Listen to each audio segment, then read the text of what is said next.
Hello students, कैसे हैं आप सब। होप तो बहुत अच्छा हूँ, तेरे चल रही होगी। हाँ जी मेरे प्यारे प्यारे बच्चों, आइए आज मैं आप लोगों को आईसीआई के स्टडी मटेरियल का अकाउंटिंग फॉर ईसोप का चैप्टर कवर कराऊंगा। मैं इस चैप्टर के आप लोगों को सारे इलिस्ट्रेशन कराऊंगा, सारे क्वेश्चन कराऊंगा और इतना ही नहीं, जो भी रेलिवेंट कॉन्सेप्ट है उसका रिवीजन भी कवर कराऊंगा। हाँ, अगर कोई इलस्ट्रेशन या क्वेश्चन आपका डुप्लीकेट है तो हम लोग उसको स्किप कर देंगे। नोट्स के लिए आप क्या करेंगे, सर हम आपका टेलीग्राम चैनल ज्वाइन कर लेंगे।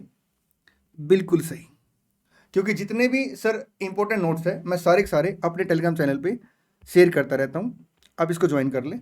और अभी बड़ी जल्दी मैं आप लोगों के लिए एक टेस्ट सीरीज लेके आने वाला हूँ विदाउट एनी चार्जेज, और उसमें मैं प्राइज भी रखूंगा।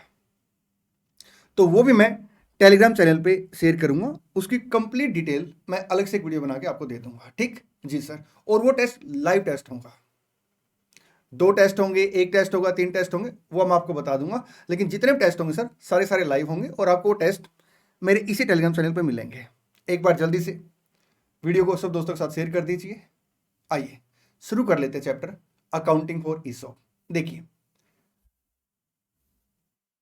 किसी भी ऑर्गेनाइजेशन के लिए अगर मैं बोलूं सबसे इंपॉर्टेंट असेट कौन से होते हैं, सबसे इंपॉर्टेंट ऑर्गेनाइजेशन के लिए क्या होता है सर, उसके एम्प्लॉय होते हैं। सर्विस सेक्टर तो टोटली किसके ऊपर डिपेंड करता है साहब, एम्प्लॉय के ऊपर डिपेंड करता है। जैसे मान लो मिस्टर ए की तबीयत खराब होगी, अब वो अपने घर वालों को बोल रहा है मेरे को हॉस्पिटल ले चलो, तो उसके घर वाले कौन से हॉस्पिटल में लेके जाएंगे, जिसकी बिल्डिंग अच्छी है, जिसके डॉक्टर अच्छे हैं सर, जिसके डॉक्टर अच्छे हैं। एम्प्लॉय कंपनी के लिए सर सबसे स्ट्रॉन्ग पर्सन होता है, सबसे स्ट्रॉन्ग असेट होती है। लेकिन कंपनी के लिए, ऑर्गेनाइजेशन के लिए सबसे बड़ा चैलेंज भी यही होता है कि वो अपने एम्प्लॉय को खुश कैसे रखे, एम्प्लॉय को लॉन्ग टर्म रिटेन कैसे करें। सर एम्प्लॉय को रिटेन करने के लिए कंपनी अलग अलग स्कीम चलाती है, जैसे बोनस स्कीम, कि अगर एम्प्लॉय 12 मंथ काम करेगा तो हम उसे 1 मंथ का बोनस देंगे। तो एम्प्लॉय की जॉब के ना जैसे 7-8 मंथ हो जाते हैं तो वो फिर अगले 4-5 महीने स्विच नहीं कर पाता, क्योंकि उसको 1 महीने का बोनस मिलेगा। इतना ही नहीं, कंपनी रिटेनरशिप बोनस स्कीम लेके आती है कि अगर आप 3 साल तक रुकेंगे तो हम आपको इतने पैसे देंगे। ठीक, ऐसी एक स्कीम आती है साहब ईसॉप की। ठीक जी सर।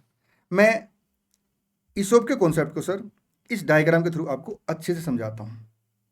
देखिए क्या होता है, जैसे मैंने आपको बताया कि एक ऑर्गेनाइजेशन के लिए, एक कंपनी के लिए सबसे स्ट्रॉन्ग असेट कौन सी होती है, उसके एम्प्लॉय होते हैं। लेकिन कंपनी के लिए एक चैलेंज क्या होता है, अच्छे एम्प्लॉयज को कंपनी में, ऑर्गेनाइजेशन में लॉन्ग टर्म तक रिटेन करना। ठीक, इसके लिए कंपनियां क्या करती है, अलग अलग स्कीम लेके आती हैं। ऐसी एक स्कीम का नाम क्या है, ईसोप है। बेसिकली ईसोप क्या है, कंपनी क्या करती है, एम्प्लॉय के साथ एक एग्रीमेंट करती है, और एग्रीमेंट के तहत एम्प्लॉय को क्या करना होता है, कुछ टाइम पीरियड तक कंपनी को सर्विस देनी होती है। और जैसे ही सर वो टाइम पीरियड ओवर हो जाएगा वो एलिजिबल हो जाएगा किसके लिए, कंपनी के शेयर लेने के लिए। ठीक जी सर। इससे एम्प्लॉय को क्या फायदा होता है सर, देखिए एम्प्लॉय अगर अच्छे से काम करेगा कंपनी में, कंपनी ग्रो करेगी तो कंपनी के शेयर की वैल्यू बढ़ेगी, तो ऑटोमेटिक एम्प्लॉय की वर्थ भी बढ़ेगी। ठीक जी सर। सर जिस दिन एम्प्लॉयर और एम्प्लॉय के बीच में एग्रीमेंट होता है कि एम्प्लॉय क्या करेगा, एक पर्टिकुलर पीरियड तक सर्विस करेगा। ठीक सर, उस डेट को हम बोलते हैं ग्रांट डेट। क्या बोलते हैं, ग्रांट डेट। मेरा आप लोगों से क्वेश्चन है, हम लोग ना इस क्लास को 2 वे कम्युनिकेशन में बनाएंगे। ठीक है, आप 2 वे कम्युनिकेट कैसे करेंगे, मेरी बात सुनिए ध्यान से ना।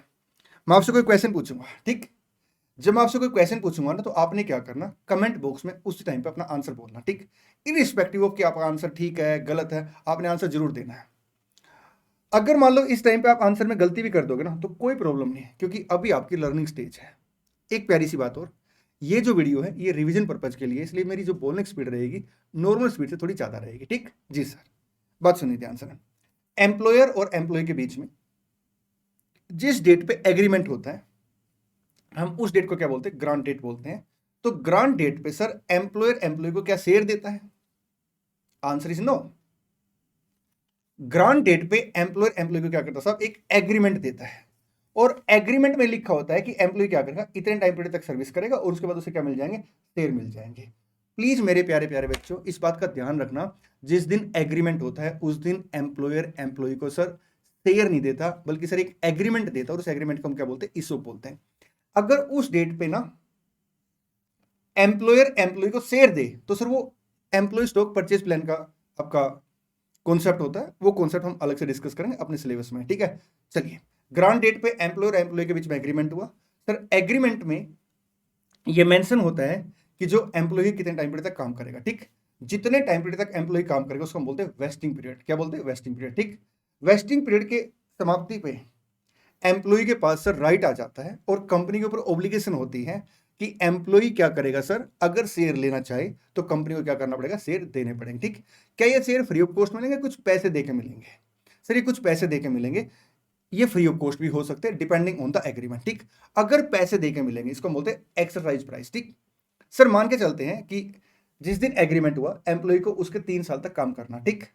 एग्रीमेंट डेट पे शेयर नहीं दिए जाएंगे, प्लीज इस बात को ध्यान से सुन लेना, क्योंकि एग्जाम में कई बार क्वेश्चन ईएसपीपी का आ जाता है और बच्चा ईसोप के हिसाब से सोल्व करके आ जाता है और मार्क्स कट जाते हैं। इसलिए मैं हमेशा जब भी इस चैप्टर का रिवीजन कराता हूं, इस चैप्टर को पढ़ाता हूं, तो मैं इस बात पे बड़ा जोर देता हूं कि एग्रीमेंट डेट पे आपने क्या दिया सर, ऑप्शन दिए, ईसोप दिए, ठीक। और क्वेश्चन में मैं आपको आइडेंटिफाई करके दिखाऊंगा, देखिए ईसोप लिखा हुआ है, ऑप्शन लिखे हुए, ठीक। अब जितने दिन तक सर एम्प्लॉय काम करेगा उसको हम वेस्टिंग पीरियड बोलेंगे, ठीक। अगर वेस्टिंग पीरियड के दौरान सर ऑप्शन कैंसिल होते हैं, एम्प्लॉय छोड़ के चला जाता है, तो उसके पास सर कोई राइट नहीं होता शेयर लेने का, ठीक। सर वेस्टिंग पीरियड के बाद क्या इमीडिएटली एम्प्लॉय को शेयर लेने होते हैं या उसको कुछ टाइम पीरियड दिया जाता है? जनरली उसे एक टाइम पीरियड दिया जाता है जिसको हम क्या बोलते हैं, एक्सरसाइज, क्या बोलते हैं सर, जिसको जिसको हम बोलते हैं सर एक्सरसाइज पीरियड। क्या बोलते हैं, एक्सरसाइज पीरियड। इस पीरियड के दौरान जो ऑप्शन होते हैं वो वेस्टेड ऑप्शन होते हैं। वेस्टेड ऑप्शन का मतलब क्या है कि अगर एम्प्लॉय छोड़ के चला जाएगा तभी उसके पास राइट है, वो शेयर ले लेगा, ठीक। उसे क्या करना होगा, एक्सरसाइज प्राइस पे करना पड़ेगा, अगर कोई है उसके बाद उसे शेयर मिल जाएंगे, ठीक। जी सर, आइए मैंने यहाँ पे एक एग्जाम्पल लिखा है, इस एग्जाम्पल के थ्रू मैं आपको जर्नल एंट्री वगैरह सब समझाता हूँ, ठीक। ग्रांट डेट पे सर क्या होता है, एक एग्रीमेंट होता है। मान के चलते सर अपने एग्जाम्पल में जो ग्रांट डेट है वो 1 अप्रैल 23 है, ठीक है। एग्रीमेंट क्या हुआ कि कंपनी एम्प्लॉय को 10,000 शेयर देगी, और आज क्या दे दिया साहब, ऑप्शन दे दिया, ठीक है, 10,000 शेयर का, ठीक। जी सर, फेयर वैल्यू ऑप्शन क्या है इसके ऊपर चर्चा करेंगे। एक्सरसाइज प्राइस का मतलब क्या है, ये वो प्राइस है सर जो एम्प्लॉय को सर ईसोप को शेयर में कन्वर्ट कराने से पहले क्या करना पड़ेगा, पे करना पड़ेगा, ठीक। जी sir, sir during 3 year employ को क्या करना पड़ेगा, काम करना पड़ेगा, इसको हम वेस्टिंग पीरियड या वर्किंग पीरियड बोलेंगे, और ऑप्शन को क्या बोलेंगे, अनवेस्टेड ऑप्शन बोलेंगे, ठीक। वेस्टेड ऑप्शन का मतलब क्या है सर, वेस्टेड ऑप्शन का मतलब है कि एम्प्लॉय ने जो परफॉर्मेंस को लेकर कंडीशन थी, टाइम पीरियड को लेकर कंडीशन थी, उसने वो पूरी कर दी, अब एम्प्लॉय एलिजिबल हो गया शेयर लेने के लिए, ठीक। एम्प्लॉय क्या करेगा सर, एक्सरसाइज प्राइस पे करेगा और बदले में क्या मिल जाएगा, उसे शेयर मिल जाएंगे, ठीक। जी सर, चलिए आगे बढ़े। हाँ जी, कंपनी ने क्या हैंडओवर किया on the date of grant, sir ESOP दिया, ठीक। अब ये ईसोप कंपनी के लिए कॉस्ट बन जाएगी, क्योंकि इसके अगेंस्ट कंपनी को क्या करना पड़ेगा, शेयर देने पड़ेंगे, ठीक। जी सर, अब कंपनी के लिए जो ये कॉस्ट है, क्या ये एक्सपेंडिचर आपका ग्रांट डेट का होगा, मैं नंबरिंग कर देता हूं, 1 नंबर जिस दिन ईसोप दिए, 2 नंबर सर जिस दिन आपका वेस्टिंग पीरियड की समाप्ति हुई, वर्किंग पीरियड की समाप्ति हुई, 3 number sir over the period of 3 years. Sir company के लिए जो खर्चा है ये over the period of 3 year का होता है, कंपनी के लिए जो एक्सपेंडिचर होता है over the period of 3 year होता है, ठीक। जी सर, इसलिए कंपनी क्या करेगी सर, इस खर्चे को 3 साल के हिसाब से एलोकेट करेगी, ठीक। एक प्यारी सी बात और, कंपनी के लिए एक्सपेंडिचर कितना होगा, देखिए कंपनी ने आज क्या दिया है सर, ईसोप दिया है। अब ईसोप जो है इसकी वैल्यू किसके बेस पे डिपेंड करेगी सर, इसकी वैल्यू डिपेंड करेगी वैल्यू ऑफ शेयर के बेस पे, ठीक, माइनस सर आपका आ जाएगा एक्सरसाइज प्राइस इफ एनी, ठीक। अब वैल्यू ऑफ शेयर मान के चलते सर अपने इस एग्जांपल में कितनी है सर, इस एग्जांपल में 1 मिनट के लिए वैल्यू ऑफ शेयर नहीं दे रखी, करेंगे उसके ऊपर चर्चा। मान लो सर वो एक्स अमाउंट है, एक्सरसाइज प्राइस वाई अमाउंट है, तो सर ये मान लो जेड आ गया, ठीक है। ये सर आ जाएगी इंट्रिंसिक वैल्यू। इंट्रिंसिक वैल्यू का मतलब होता है value of share, value of share please ध्यान देना, वैल्यू ऑफ शेयर बोला मैंने, ठीक है, क्योंकि हमें क्या निकालना, वैल्यू ऑफ ऑप्शन निकालना, ठीक।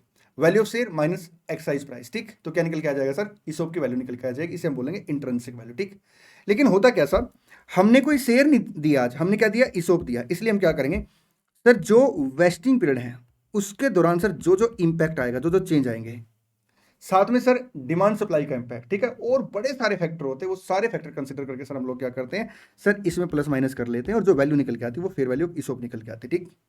लेकिन अगर मान लो एग्जाम में हमें फेयर वैल्यू ऑफ ईसोप नहीं दे रखी, तो मजबूरी में हम लोग क्या करते हैं सब, हम value of share minus excise price ले लेते हैं, इंट्रिंसिक वैल्यू ले लेते हैं, ठीक है। हालांकि गाइडेंस नोट में अलाउड है कि आप चाहो तो क्या कर सकते हो सब, फेयर वैल्यू के बजाय इंट्रिंसिक वैल्यू ले सकते हैं, ठीक।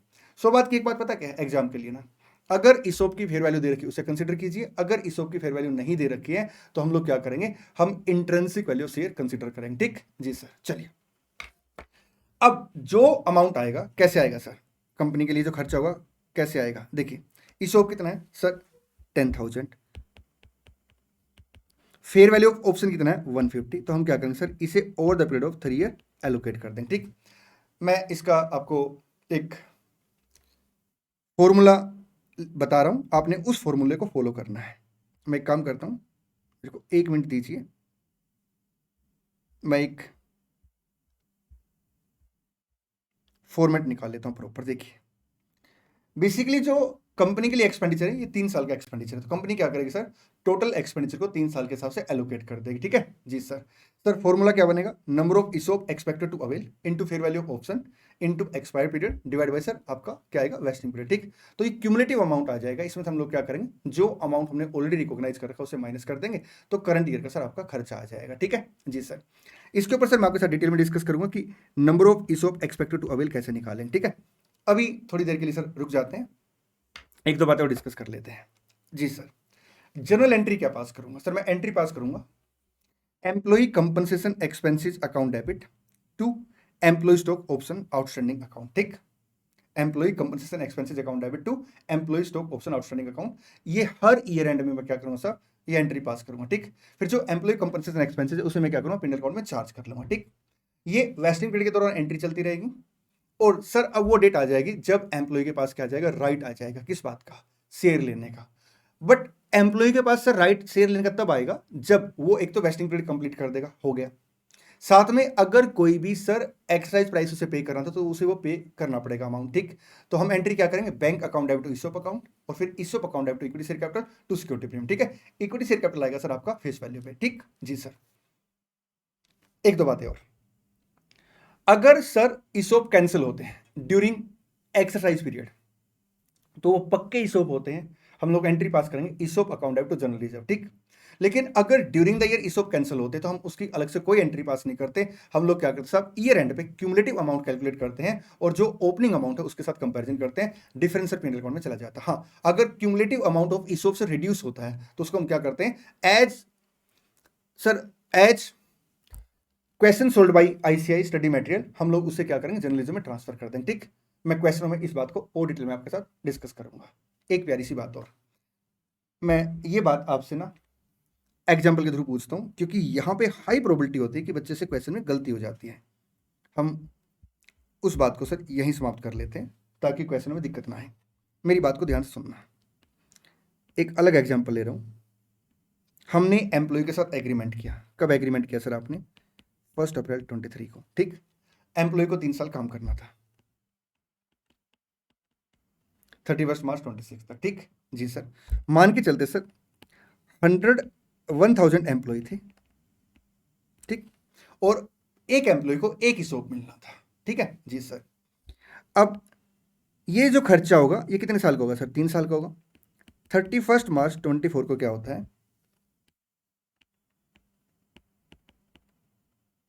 20 एम्प्लॉयज लेफ्ट, 20 एम्प्लॉय ने लेफ्ट कर दिया, तो बताओ कितने एम्प्लॉय रह गए सर, 980 बैलेंस, ठीक।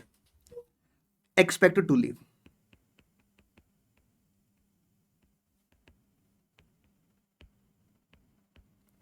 एक्सपेक्टेड टू लीव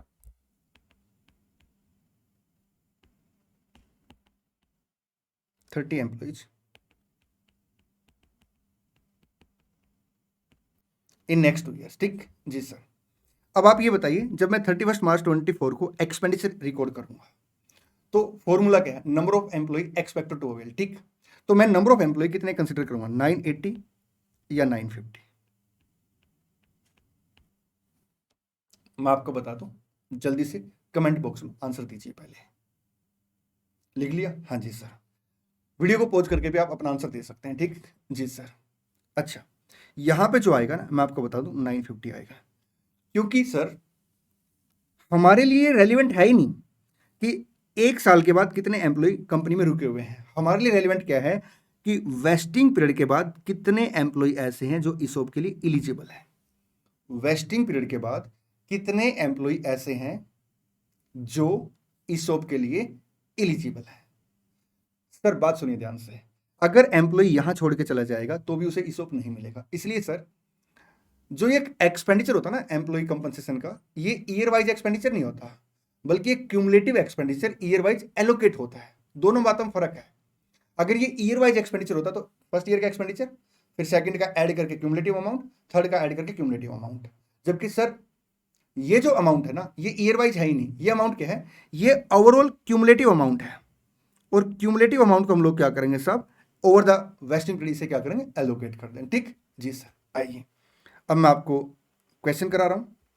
जनरली जो अपनी स्टडी मटेरियल बैच की प्रैक्टिस होती है, मैं क्या करता हूं, नंबर से पहला number, second number, third number, ऐसे सर आपको इलस्ट्रेशन कराता हूं। ठीक है, लेकिन इस चैप्टर के लिए मेरे को थोड़ी सी अप्रोच अलग रखनी पड़ेगी। मैं पहले आपको एक दो बड़ा क्वेश्चन कराऊंगा डायरेक्ट ना, उसके बाद हम लोग क्या करेंगे, छोटे क्वेश्चन कवर करेंगे। ठीक है, क्योंकि छोटे क्वेश्चन में एक छोटा सा कॉन्सेप्ट आएगा, वो आप तभी कवर कर पाएंगे जब एक दो बड़े क्वेश्चन अपने हो चुके होंगे। ठीक है जी सर, एक मिनट दीजिए।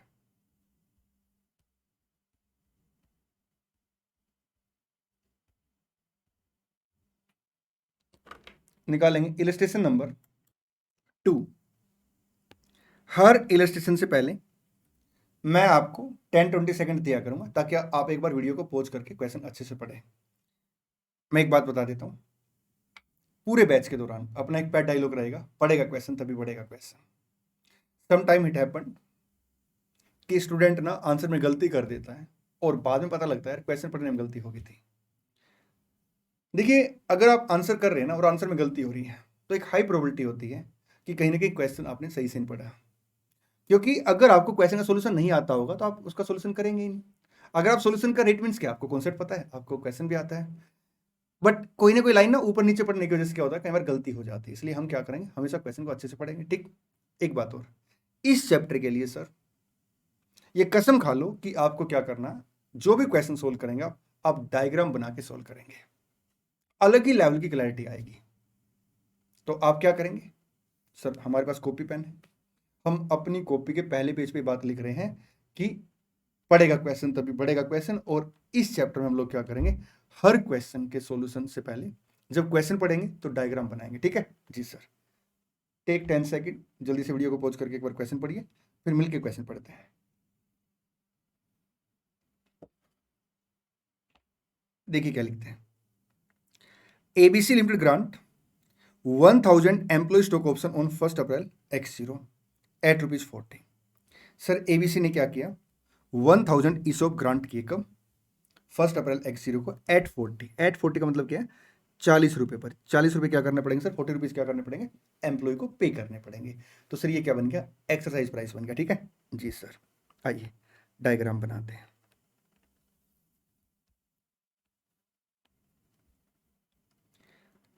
सर ग्रांट डेट कब की है, 1 अप्रैल X0 की। ठीक है, एम्प्लॉय कितने हैं सर, 1000 है। ठीक है, एक्सरसाइज प्राइस कितना है सर 40 है। आपका उस दिन मार्केट प्राइस कितने से था, 160 था। अब ये जो मार्केट प्राइस है ये किसका है, शेयर का है। ठीक है जी सर। अब या तो क्वेश्चन हमें fair value of the option दे देगा, नहीं तो हम लोग क्या करेंगे, market price of share on grant date minus exercise price. ESOP की क्या निकल के आ जाएगी साहब, इंट्रिंसिक वैल्यू निकल के आ जाएगी शेयर की, और वो ईसॉप की वैल्यू मान लेंगे। ठीक, अगर क्वेश्चन ईसॉप की फेयर वैल्यू देगा तो हम उसको प्रायोरिटी देंगे। ठीक जी sir. The fair value of option calculated using an option pricing model is 120 per option. Okay,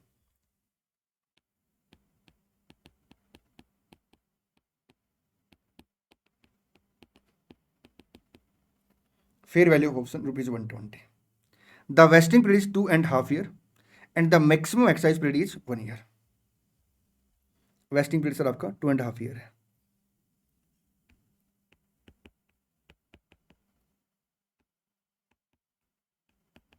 एक सेकेंड, 31 मार्च X2 और 30 सितंबर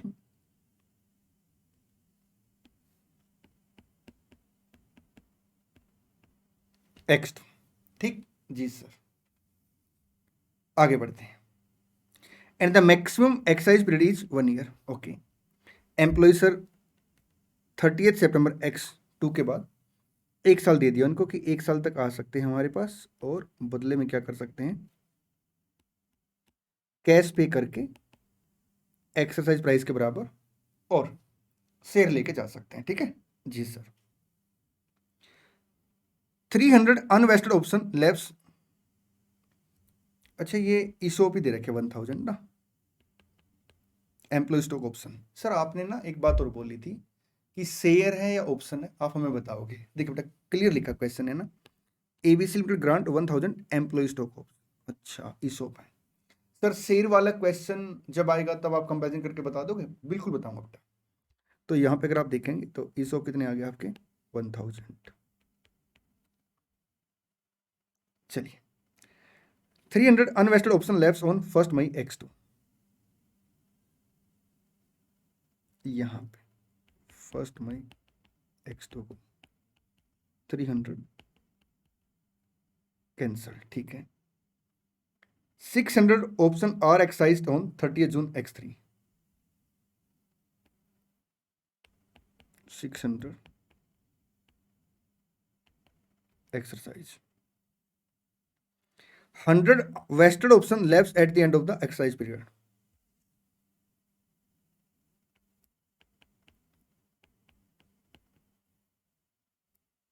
हंड्रेड कैंसल। ठीक जी सर, आइए देखिए, सबसे पहले क्या आएगा सर, सर आपको number of employee expected to avail चाहिए। ठीक, अब यहां पे सर क्वेश्चन ने कुछ नहीं कह रखा तो सेम आ जाएगा 1000। हाँ जी सर, यहाँ पे सर 1000 आ जाएंगे ईसोप। ठीक है सर, यहाँ पे सर आपका 700 ईसोप आ जाएगा। बिल्कुल ठीक है सर, और यहाँ पे सर 600 कैंसिल हो गया, सॉरी 600 एक्सरसाइज हो गए और 100 यहाँ पे कैंसिल हो गया। ठीक जी सर। अब 31 मार्च X1 को हम लोग क्या लिखेंगे, number of employee expected to avail कितने हैं सर, इनटू आपका ईसोप पर एम्प्लॉय सर 1000 है, into fair value option sir 120 है। वेस्टिंग पीरियड कितना है सर, 2.5 ईयर। बिल्कुल ठीक है। एक्सपायर्ड पीरियड कितना है सर, यहां पे एक चीज का ध्यान रखना, खासकर उन क्वेश्चनों में जहां पे सर वो नंबर ऑफ ईयर जो है ना वो कंप्लीट नहीं है, प्रोपोर्शनेट है, जैसे इसमें 2.5 ईयर है। ठीक है, वहां पे इस बात का ध्यान रखना कि जो ग्रांट डेट है क्या वो ईयर का फर्स्ट डे या मिडिल ऑफ द ईयर है। अब अगर आप इस क्वेश्चन में देखेंगे तो सर ग्रांट डेट आपकी कब की है sir, first day of the year है, 1 अप्रैल को है। अगर ये मिडिल ऑफ द ईयर होती ना तो मैं यहाँ पे क्या करता साहब, मल्टीप्लाई बाई 0.5 करता। लेकिन सर यहाँ पे अगर आप देखेंगे इस क्वेश्चन में ग्रांट डेट आपका first day of the year है, तो हम लोग क्या करेंगे, मल्टीप्लाई बाई 1। कितना अमाउंट आ गया, 1000 इंटू 120 डिवाइड बाई 2.5 सर 48,000 आ गया। बिल्कुल ठीक है, इसमें से क्या माइनस कर देंगे सर, ईसोप का जो अमाउंट ऑलरेडी रिकॉग्नाइज कर रखा कितना है, 0, तो 48,000 आ गया। एंट्री क्या पास करेंगे, employee compensation expenses account debit to ESOP outstanding. ठीक, 48,000 से, और P&L account debit to employee compensation expenses account 48,000 से।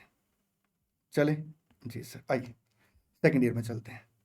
यहाँ पे सर अगर आप देखेंगे सेकेंड ईयर में तो 1000 ही नंबर ऑफ ईसोप है जी सर, फेयर वैल्यू 120 जी सर, वेस्टिंग पीरियड 2.5 ईयर है जी सर, एक्सपायर्ड पीरियड आपका 2 ईयर है।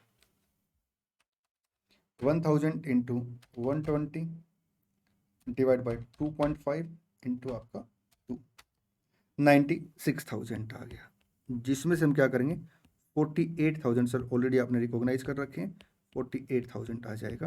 हम एंट्री क्या पास करेंगे, सेम एंट्री आ जाएगी सब, employee compensation expenses account debit to ESOP और P&L account debit to employee compensation expenses account. ठीक जी सर, आइए अब आगे बढ़ते हैं।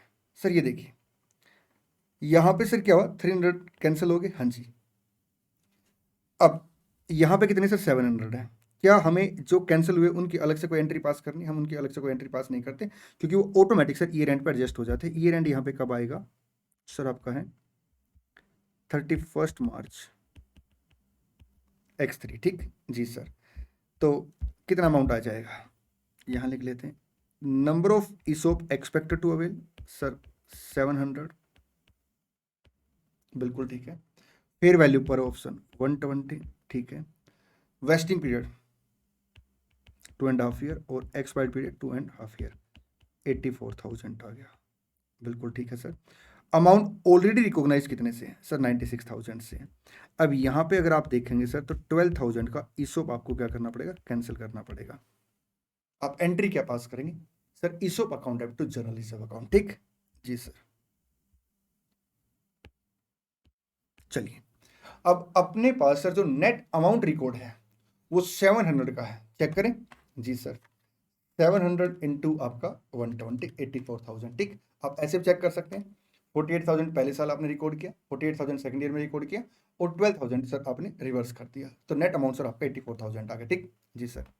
आइए, अब यहां पे सर आपको क्या करना है सर, 600 जो अपने एम्प्लॉय हैं उन्होंने पेमेंट की है, ठीक है।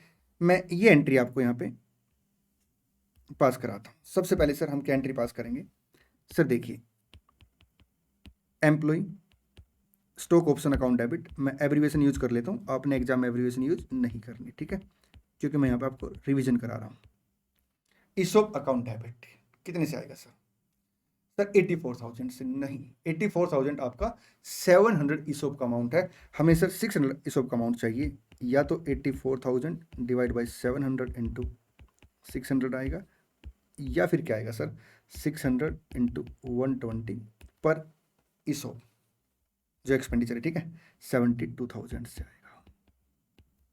यहाँ कई बार बच्चे 84,000 का अमाउंट लिख लेते हैं, गलत हो जाता है, क्योंकि 84,000 का जो अमाउंट है वो आपका 700 ईसोप के लिए है, जबकि सर 600 ईसोप क्या हुए, एक्सरसाइज हुए, ठीक। उसके बाद क्या आएगा सर, बैंक अकाउंट डेबिट, ठीक जी सर। कितने से सर, ये आ जाएगा आपका 600 ईसोप है और एक ईसोप के against 40 rupees sir exercise price decide हुआ था, ठीक है जी सर। ये आएगा आपका 24,000 से, ठीक जी sir. To equity share capital account, to equity share capital account, number of SBP into face value,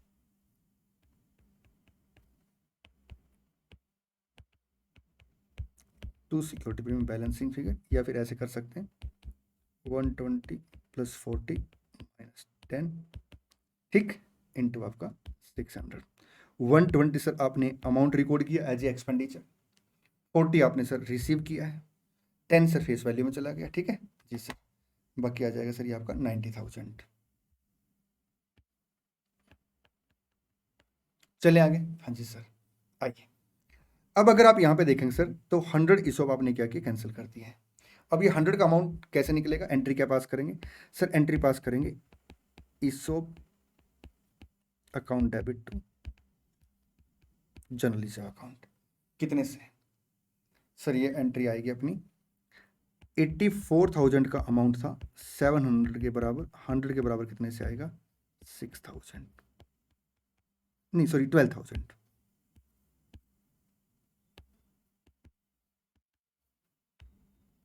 और 100 ईसोप है, एक का खर्चा हमने 120 के हिसाब से रिकॉर्ड किया, ठीक। चले, हाँ जी सर। आइए, इलस्ट्रेशन 2 अपना हो गया, 3 पे चलते हैं। इस बात का हमेशा ध्यान रखना, अगर क्वेश्चन हमें दो इंफॉर्मेशन दे देता है, एक बैलेंस शीट डेट पे ईसोप कितने हैं और एक एक्सपेक्टेड टू अवेल कितने हैं, तो हमें एक्सपेक्टेड टू अवेल लेने होते हैं, क्योंकि ये जो एक्सपेंडिचर ये ईयर वाइज एक्सपेंडिचर है ही नहीं, ये वेस्टिंग पीरियड का एक्सपेंडिचर, जिसे हम क्या करते हैं ईयर वाइज एलोकेट करते हैं, क्योंकि ईयर एंड पे हमें क्या करना होता है, अपनी बुक्स क्लोज करनी होती है, ठीक जी सर। पढ़िए इलस्ट्रेशन 3।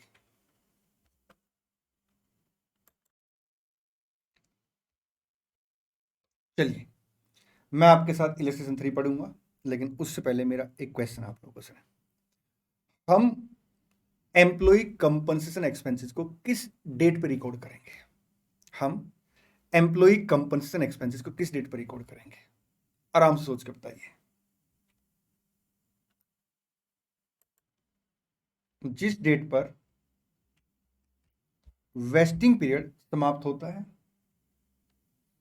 या फिर ईयर एंड पे, जो पहले है। अगर आप यहां पे देखेंगे तो सर मेरा वेस्टिंग पीरियड 2.5 ईयर था, मेरे को क्या करना पड़ेगा सर? जैसे ईयर एंड आएगा तो मैं एक्रूअल बेस के हिसाब से सर क्या करूंगा, खर्चा रिकॉर्ड कर लूंगा। ठीक है, तो मैंने पहले 1 ईयर का एक्सपेंडिचर रिकॉर्ड कर लिया। कभी कभी क्या होता है क्वेश्चन में ना, जैसे मान लो हमने क्या किया, एम्प्लॉय को बोला ये मेरा अकाउंटिंग ईयर 1 अप्रैल X0, 31 मार्च X1। ठीक, ये मेरा अकाउंटिंग ईयर है। हमने एम्प्लॉय को बोला कि आपको ना 1 नवंबर से लेके और 1 फरवरी तक काम करना है, और हम आपको क्या करेंगे 10,000 ईसॉप दे देंगे। ठीक है, अब ड्यूरिंग दिस पीरियड सर क्या हुआ, 500 ईसॉप कैंसिल हो गए, तो 9500 बन गया, बच गया बैलेंस ना।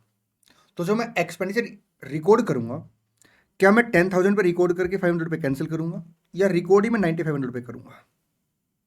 सर मैं रिकॉर्ड ही 9500 पे करूंगा, क्योंकि इतना सर क्या है वेस्टिंग पीरियड इन्होंने पूरा किया। ठीक, आइए एक छोटी सी बात और डिस्कस करते हैं। मान के चलते हैं सर हमने इनको बोला था कि आपने क्या करना, 1 फरवरी से लेके 31 मार्च तक एक्सरसाइज करना ऑप्शन, और एक्सरसाइज 8500 ने किया है। तो क्या मेरे को अमाउंट 8500 के हिसाब से रिकॉर्ड करना चाहिए 9500 के हिसाब से? मैं आपको बता दूं 8500 के हिसाब से ना, क्योंकि अभी ईयर एंड आया ही नहीं भाई, आपने एक तरीके से अभी तक एक्सपेंडिचर रिकॉर्ड किया ही नहीं। जब भी क्वेश्चन में सर क्या होगा, ड्यूरिंग द ईयर ही क्या है, ईसोप वेस्ट होते हैं, exercise period during the year ही समाप्त हो जाता है, तो हम लोग क्या करेंगे सर, जितने एम्प्लॉय ने एक्सरसाइज किया है उतने एम्प्लॉय का ही खर्चा रिकॉर्ड करेंगे। आप इस बात को लिख भी सकते हैं, ड्यूरिंग द ईयर ही अगर ऑप्शन सर क्या होते हैं, एक्सरसाइज होते हैं, during the year sir vest होते हैं, तो जितने एम्प्लॉय ने सर क्या किया, ऑप्शन को एक्सरसाइज किया है, हम उतनों को ही क्या करेंगे, कंसिडर करेंगे। ठीक जी सर, चलिए। Arihant limited has its share capital divided into equity share of rupees 10 each. ठीक जी सर, ऑन 1 अक्टूबर X1।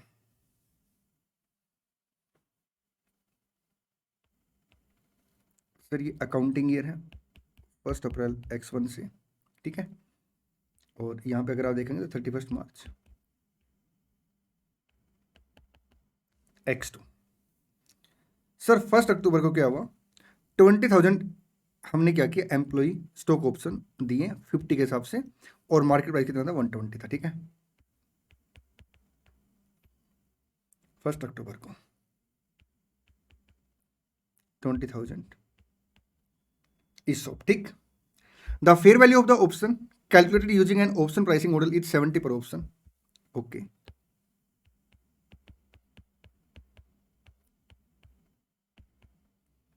70 क्या सर फेयर वैल्यू? ठीक है, the option were to be exercise between 10 December X1 and 31 March X2। Okay sir, 10 दिसंबर तक employee को क्या करना है, काम करना है, और 31 मार्च तक सर वो वेस्ट कर सकते हैं ऑप्शन को। ठीक है, एक्सरसाइज कर सकते हैं। चलिए, the employee exercise their option for 16,000 share only. 16,000 ने क्या किया सब एक्सरसाइज किया। ठीक, मैं अपने एग्जाम्पल में एक बदलाव लेके आता हूँ। सर मान के चलते 10,000 एम्प्लॉय ने क्या किया है, काम पूरा किया सब, आई मीन टू से 1 नवंबर से लेके 1 फरवरी तक उन्होंने जॉब की। ठीक है, और उसके बाद सर एक्सरसाइज 8500 ने किया है, तो हमारे लिए सर 8500 ही रेलिवेंट है अगर ड्यूरिंग द ईयर सारी घटनाएं घटी। ठीक जी sir, the company close its books on 31 March every year, so journal entry as would appear in the books of the company up to 31 March X2। तो हम लोग क्या करेंगे, 10 दिसंबर से लेकर 31 मार्च तक जैसे जैसे एम्प्लॉय एक्सरसाइज कराते रहेंगे सब, हम उन्हें शेयर देते रहेंगे। ठीक, एंट्री क्या पास करेंगे, employee compensation expenses account debit कितने से, 16,000 इंटू 70, ठीक, 1120। बैंक अकाउंट डेबिट 16,000 इंटू आपका 50, 8 लाख। टू ईसोप, और फिर ESOP account debit to equity share capital to security premium, ठीक। ये हम एक नेट एंट्री पास कर सकते हैं, और हमारी स्टेटमेंट एक ही नेट एंट्री पास करती है। हम क्या करेंगे, एक ही नेट एंट्री पास करेंगे। Employee compensation expenses account debit, sir आपका bank account debit excise price से, ठीक, टू इक्विटी शेयर कैपिटल कितने से आएगा, सर 16,000 इंटू आपको, क्या क्वेश्चन ने कहीं पे फेस वैल्यू दे रखी, बिल्कुल दे रखी, 10 आएगा जी सर। और बैलेंसिंग फिगर सर आपका सिक्योरिटी प्रीमियम में आ जाएगा। और जो एम्प्लॉय कंपनसेशन एक्सपेंसेस उसे क्या करें, पिनल अकाउंट में ट्रांसफर कर दें, ठीक जी सर। चलिए अब इलस्ट्रेशन 1 भी हम लोग कर सकते हैं, क्योंकि ये बिल्कुल 3 जैसा है। करा देता हूँ मैं ना, लास्ट में एक दो क्वेश्चन और डुप्लीकेट है, उनको फिर हम लोग छोड़ देंगे, ठीक। पढ़ेंगे इलस्ट्रेशन 1, क्या लिखते हैं, पढ़िए जल्दी से।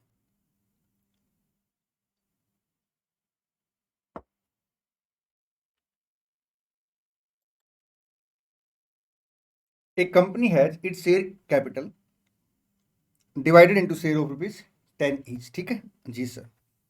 On 1st April X1, it granted 10,000 employee stock option at 40 when the market price was 130, ठीक है। The fair value of option calculated using an option pricing model is 90 per share, ठीक है, per option, ठीक है। Option were to be exercised between 15 March and 31st March X2। Sir हमने 1 April X1 को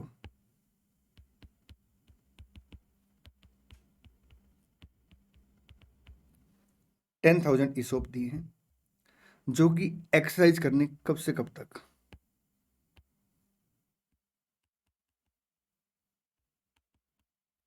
15 मार्च से लेके 31 मार्च के बीच में।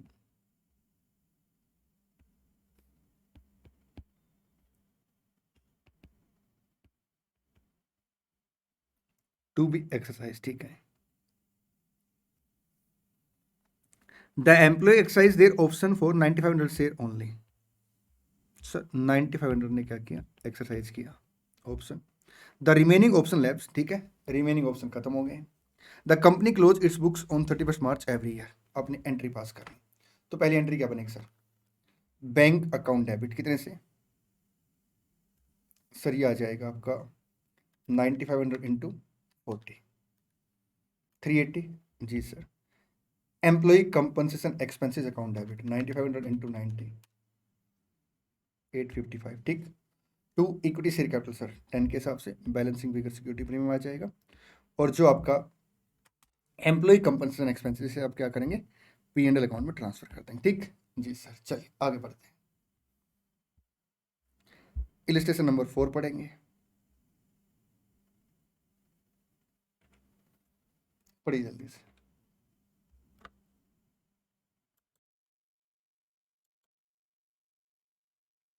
Ajanta grant 120 share option to each of its 460 employees. Ajanta ने क्या किया, 120 शेयर दिए अपने हर 460 एम्प्लॉय को, ठीक है।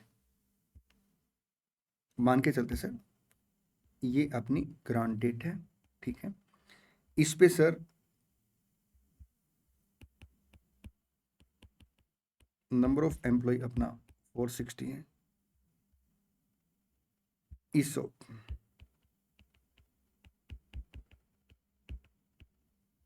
पर employee 120। Each grant is conditional on the employee working for Ajanta over the next 3 year. Sir हर ग्रांट की कंडीशन है कि अजंता को क्या करना पड़ेगा, मतलब एम्प्लॉय को अजंता के लिए 3 साल काम करना पड़ेगा, ठीक है। तो ये ईयर 0, ईयर 1, ईयर 2, ईयर 3, ठीक जी सर। आगे देखिए, Ajanta has estimate that the fair value of each share option is 12। Fair value कितने से sir,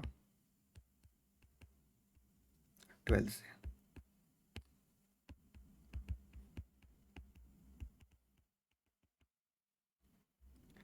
Ajanta estimate that 25% of the employee will leave during the 3 year period। देखिए बात सुनिए ध्यान से ना, वही कह रहा है agent estimate that 25% of employee will leave during the 3 year period. 3 साल के दौरान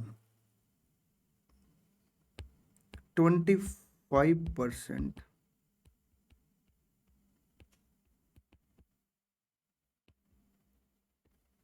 एम्प्लॉयज लेफ्ट।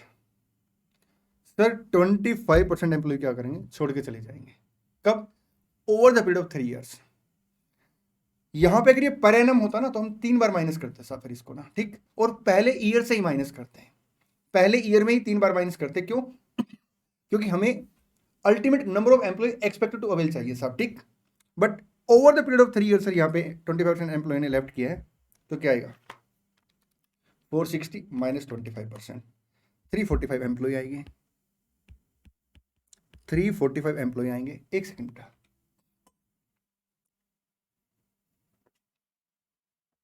हाँ जी, 345 एम्प्लॉय आएंगे, ठीक है। और पर एम्प्लॉय सो कितना? 120। फिर वैल्यू कितनी है सर आपका? फिर वैल्यू है सर 12। नंबर ऑफ ईयर कितने सर? सर अपने 3 ईयर्स हैं। तो क्योंकि हर साल सर सेम फैक्टर है, 25% एम्प्लॉय ड्यूरिंग 3 ईयर छोड़ के जाएंगे और उसी को हमें हर साल कंसिडर करना, ठीक। जी सर, हर साल कंसिडर करने का मतलब क्या है कि हम हर ईयर एंड पे क्या कहेंगे? Number of employee expected to avail the option 460 minus 25%, क्योंकि over the period of 3 year लिखा साहब यहाँ पे ना। ये देखिए sir, 25% employee will leave during the 3 year period. चलें जी सर, तो पर ईयर का एक्सपेंडिचर कितने से आएगा? 345 इंटू 120 इंटू 12 डिवाइड बाई 165,600 आ गया। आगे बढ़े, हाँ जी सर। क्वेश्चन ने क्या मांगा है? Calculate the amount to be recognize as expenses during the vesting period. तो पहले साल का अमाउंट आ गया, 2 ईयर्स का cumulative amount, amount already recognised, current year का एक्सपेंडिचर। चलें जी sir, third year 496,800, amount already recognised, current year का अमाउंट। आगे बढ़े, हाँ जी सर, आइए अब चलते हैं एक प्यारे से इलस्ट्रेशन पे जहाँ पे इंस्टीट्यूट ने एक मिस्टेक कर रखी है। कोई बात नहीं, हम ठीक कर लेंगे उसको। इलस्ट्रेशन नंबर 5 पढ़ेंगे जल्दी से।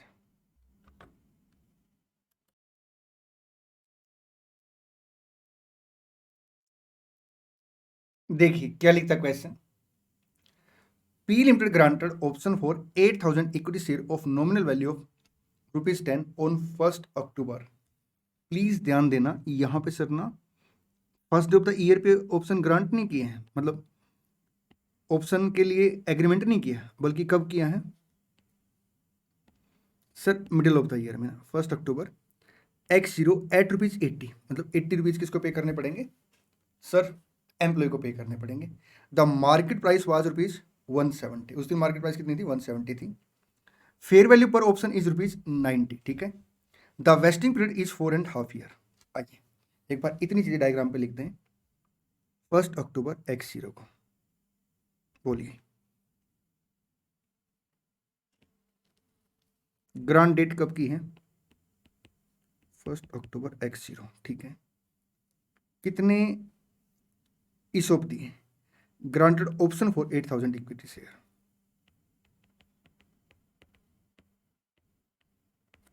8,000, ठीक है। व्हेन द मार्केट प्राइस कितने से थी? 170, ओके। फिर वैल्यू लिख लेते हैं डायरेक्ट, 90 ऑफ ईसोप और एक्सरसाइज प्राइस है 80, ठीक जी सर। वेस्टिंग पीरियड आपका 4.5 year.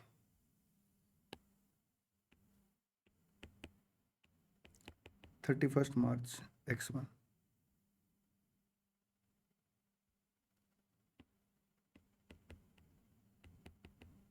31st March X2,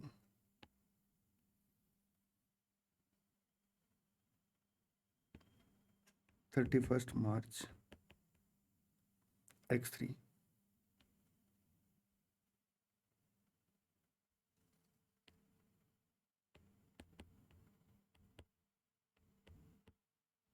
31st March X4, 31st March X5। ठीक जी सर।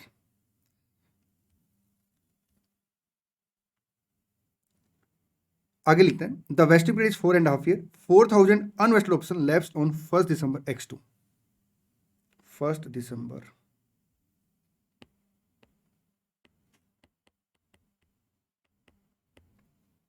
X2 को क्या होता है sir? 4000 unvested option lapsed on 1st December X2। Okay 4000 cancel. ठीक जी sir. 3000 option were exercised on 30th September X5। यहां के बाद सर आपका एक्सरसाइज पीरियड स्टार्ट हो गया। 3000 क्या हो गए एक्सरसाइज। चलिए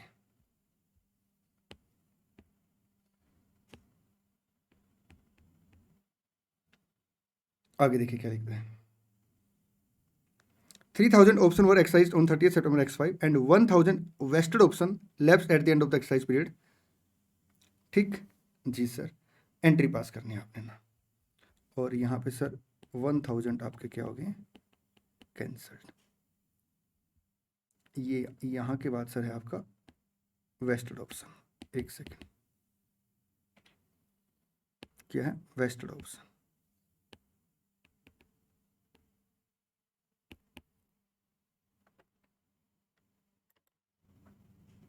चलिए आगे बढ़ते हैं। सबसे पहले हम लोग क्या करेंगे सर, ईयर एंड पे जाएंगे और ये देखेंगे कि ईसोप कितने हैं। सर यहाँ पे 8000 है, बिल्कुल ठीक है। यहाँ पे 8000 है, बिल्कुल ठीक है। यहाँ पे आपका 4000 है, बिल्कुल ठीक है। यहाँ पे 4000 है, बिल्कुल ठीक है। यहाँ पे 4000 है। ठीक जी सर।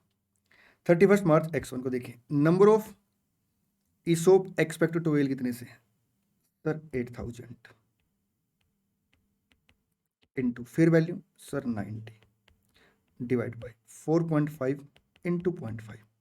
प्लीज इसका ध्यान रखेंगे क्योंकि पहले साल ना सर आपके 6 मंथ ओवर हुए हैं अभी तक। बल्ब जला दिया है। ठीक, इसका पक्का ध्यान रखेंगे जी sir. 8000 into 90 divide by 4.5 into 0.5 sir 80,000 आ गया। ओपनिंग, एक सेकेंड, ओपनिंग आपका कितने से है सर? 0 से, तो करंट ईयर सर आपका 80,000। ठीक जी सर। आइए 31st March X2 को देखिए सर 8000 ही है। हाँ जी, यहाँ पे स्पेस कर लेते हैं मैनेज। 90 4.5 1.5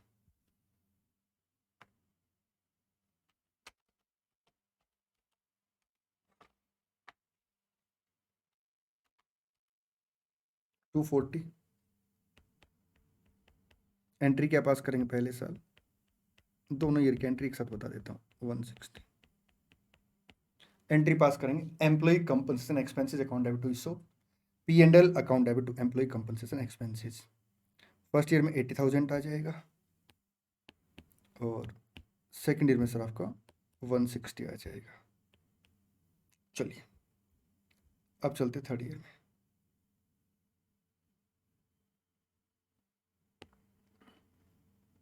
सर थर्ड ईयर में अगर आप देखेंगे तो 4000 एम्प्लॉय छोड़ के जा चुके हैं, तो 4000 बच गया इंटू 90 4.5 2.5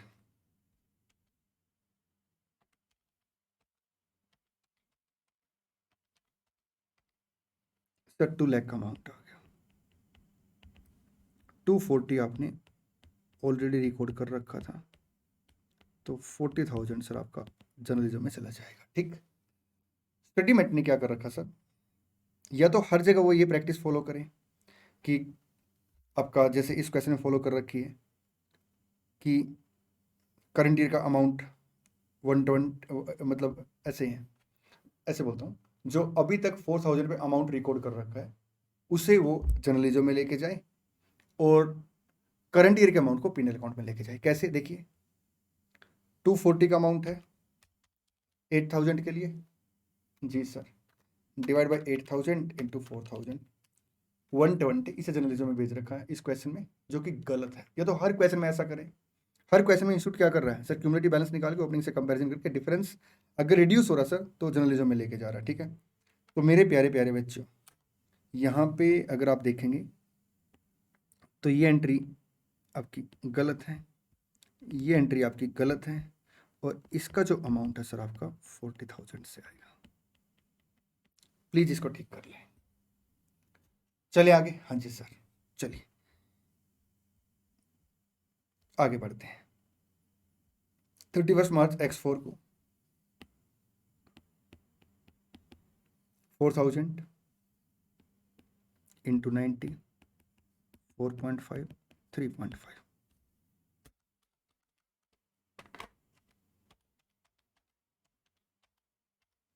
सर 280, और ऑलरेडी अमाउंट आपने कितना रिकॉर्ड कर रखा था सर, 2,80,000। क्या एंट्री पास करेंगे, employee compensation expenses account debit to ESOP, P&L account debit to employee compensation expenses. ठीक, जी सर, आइए आगे बढ़ते हैं। नेक्स्ट देखिए इसके बाद क्या आएगा सर, 31 मार्च X5 को 4,000 इंटू 90, 4.5 इंटू 4.5, सर 360 का अमाउंट हो गया। इसमें से क्या करेंगे सर, 280 का अमाउंट माइनस कर देंगे, 80,000। Employee compensation expenses account debit to ESOP account, P&L account debit to employee compensation expenses account. अब सर हम लोग क्या करेंगे सर, 3,000 ने एक्सरसाइज कर लिया है, तो एंट्री में ओरली बोल देता हूँ फिर टिक करा देता हूँ। ठीक है, 3,000 ने सर एक्सरसाइज किया, तो एंट्री क्या पास करेंगे sir, bank account debit 3,000 into 80, 240। ठीक है, आपका ईसोप अकाउंट डेबिट 90 इंटू 3,000, 270। ठीक है, या इस अमाउंट को ऐसे भी कैलकुलेट कर सकते हैं, 360 अमाउंट है 4,000 का, 3,000 का अमाउंट सर कितने से आएगा, 270 से, 2 इक्विटी शेयर कैपिटल 30,000 से, और 2 security premium sir balancing figure. ठीक, चलिए जो 1,000 का अमाउंट कैंसिल हुआ है वो सर आपके एंट्री पास करेंगे, ESOP account debit to journalism 1,000 into 90, या फिर ऐसे भी कर सकते साहब, 360 का जो अमाउंट है वो आपका 4,000 का है, तो 1,000 का अमाउंट कितने से आएगा, 90,000 से। ठीक, जी सर, चलिए इलस्ट्रेशन नंबर 6 पढ़ेंगे, बहुत ही प्यारा इलस्ट्रेशन है, पढ़िए जल्दी से।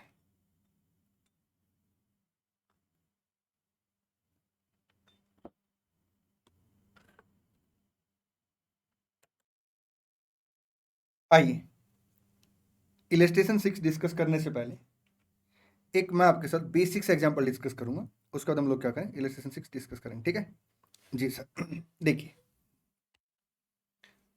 मेरी एक कंपनी है, ठीक है, मिस्टर ए मेरे पास आता है, कहता साहब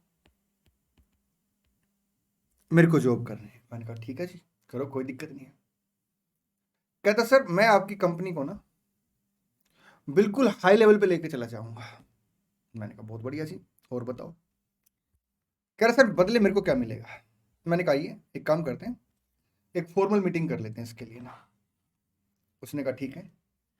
मैंने कहा देख, अगर हाई लेवल छोड़, अगर मेरी कंपनी में 1 लाख का प्रॉफिट आ गया अगले 1 ईयर के अंदर ना, ईयर 1 में अगर 1 लाख का प्रॉफिट आ गया ना,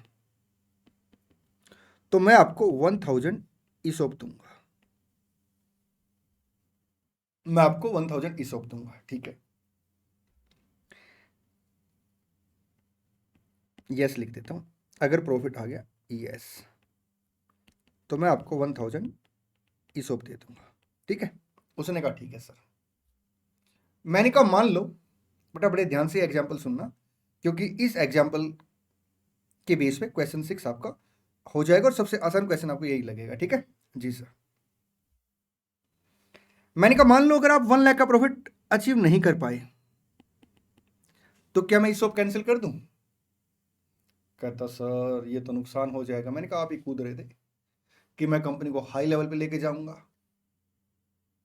और हम तो कह रहे प्रॉफिट 1 लाख तक ले आओ।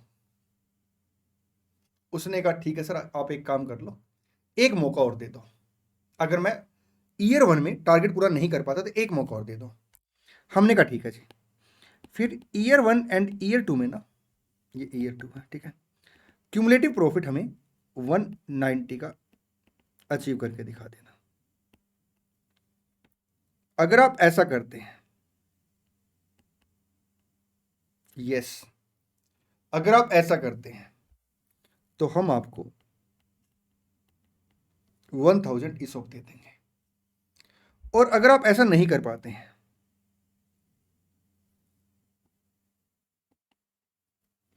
तो कोई बात नहीं, हम खुद आपको एक मौका और दे रहे हैं। ईयर 1,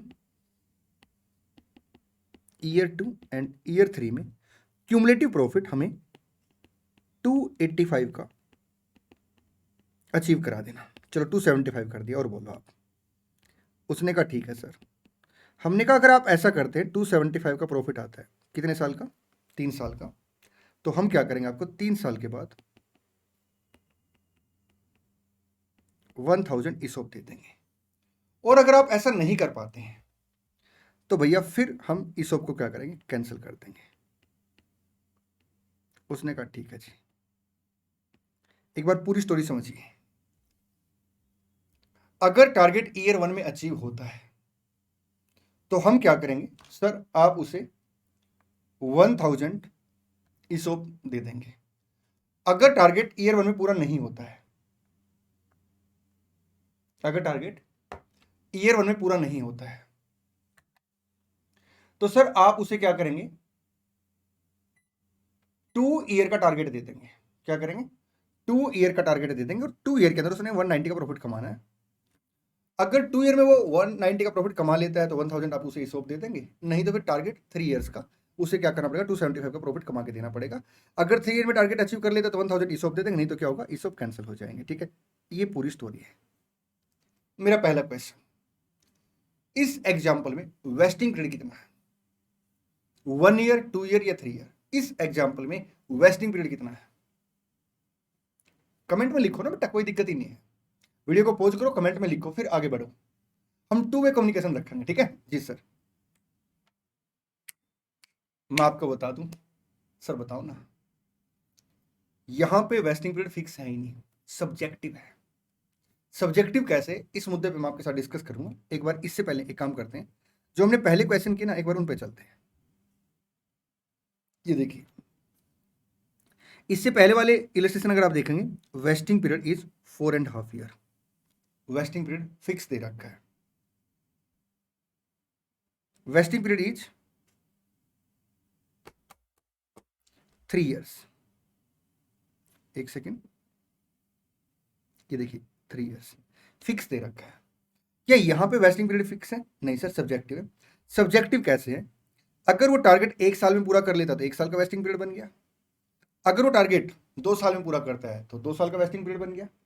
अगर वो टारगेट 3 ईयर्स में पूरा करता है, 3 ईयर का वेस्टिंग पीरियड बन गया, ठीक। अब अगला मुद्दा ये उठता है कि हम ईसोप का जो खर्चा है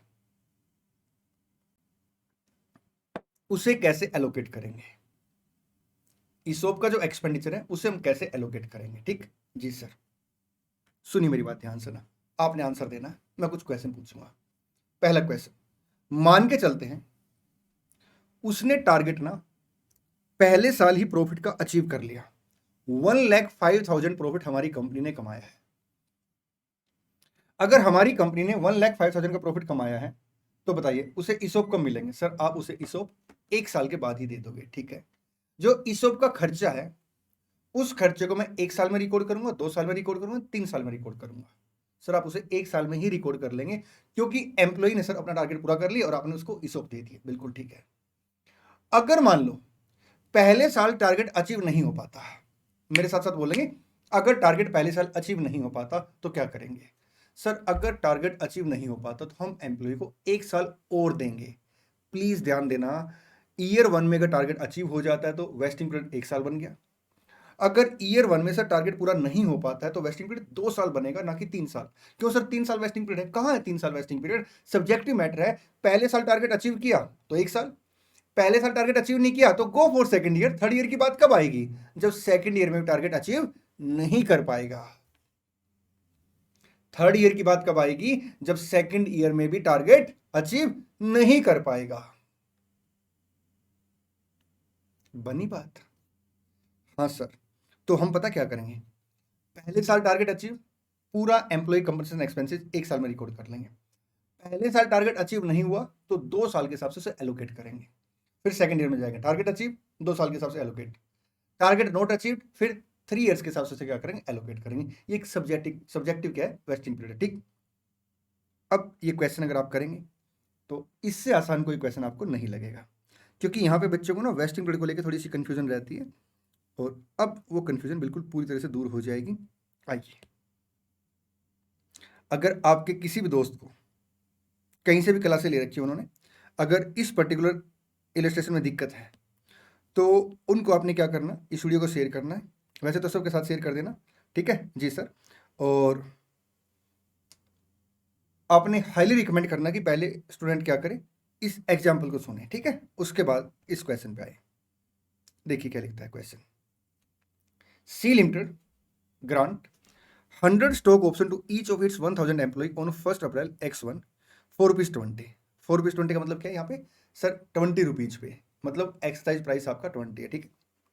depending upon the employees eight the time of the vesting of the option, ठीक है। 1 अप्रैल X1 डायग्राम बनाएंगे।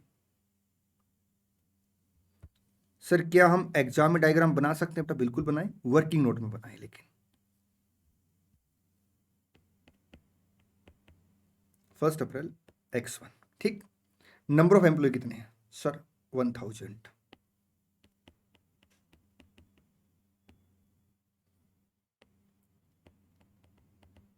इसो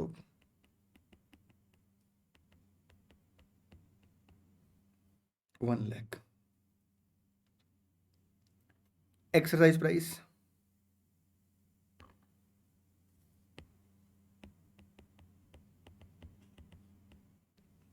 20। आगे बढ़ते हैं। Depending upon the employee at the time of the vesting of option, ठीक है। Option would be exercisable within a 1 year when it is vested. Sir जिस दिन वो वेस्ट होंगे उसके 1 साल के अंदर क्या हो जाएंगे? एक्सरसाइज हो जाएंगे, ठीक है। अब यहां पर मुद्दा ये कि वेस्टिंग पीरियड क्या है। आगे देखिए क्वेश्चन क्या लिखता है। The market price of the share is ₹50 each. अगर क्वेश्चन फेयर वैल्यू नहीं दी तो हम लोग क्या करेंगे? इंट्रेंसिक वैल्यू निकाल लेंगे और वो 30 रुपीज आ जाएगी। कैसे? 50 की मार्केट प्राइस है और 20 का आपका एक्सरसाइज प्राइस है, ठीक है जी सर। आगे देखिए, these option will vest at the end of year 1। Sir ये ऑप्शन 1 साल के बाद वेस्ट हो जाएंगे। अगर सिर्फ इतनी बात लिखी होती तो वेस्टिंग पीरियड 1 साल होता, लेकिन आगे बोलते उसने इफ, मतलब कंडीशन लगा दी। वेस्टिंग पीरियड 1 साल है, ऑप्शन 1 साल के बाद वेस्ट हो जाएंगे इफ, यदि क्या होता है, the earning of choice limited is 16%, okay, 31 मार्च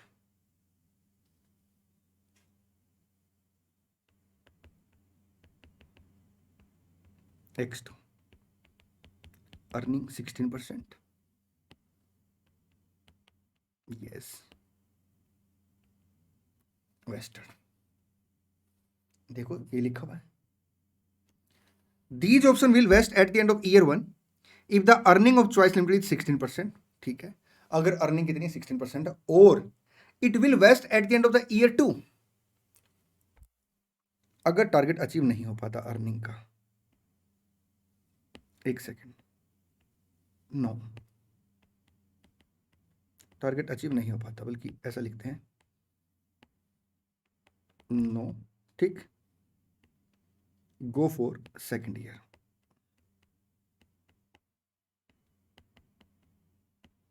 उसने थर्ड ईयर की कोई बात ही नहीं की। देखिए क्या लिखता है, if the earning of choice limited is 16% और it will vest at the end of the year 2 if the average earning of 2 year is 13%। Okay, average earning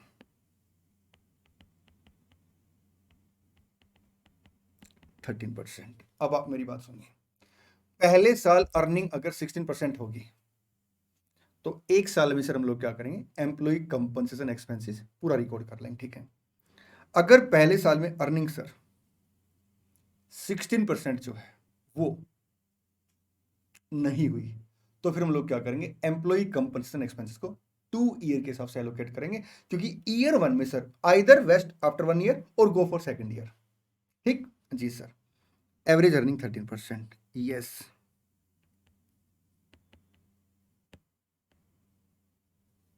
wasted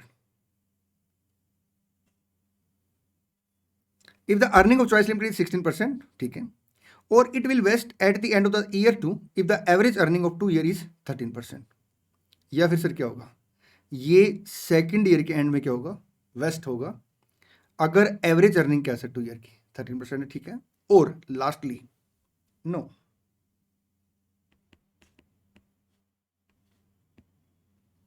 go for third year.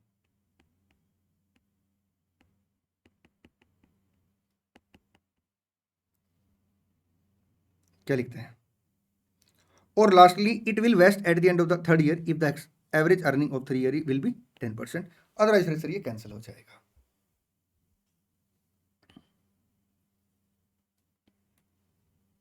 31 March x3,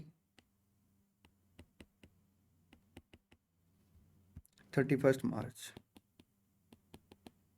x4,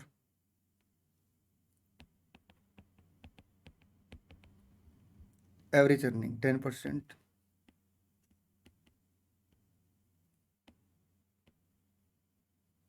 yes vested,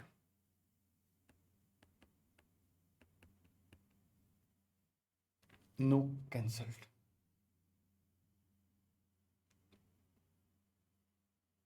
आगे बढ़ते हैं, 5000 unvested option left on 31 March x2।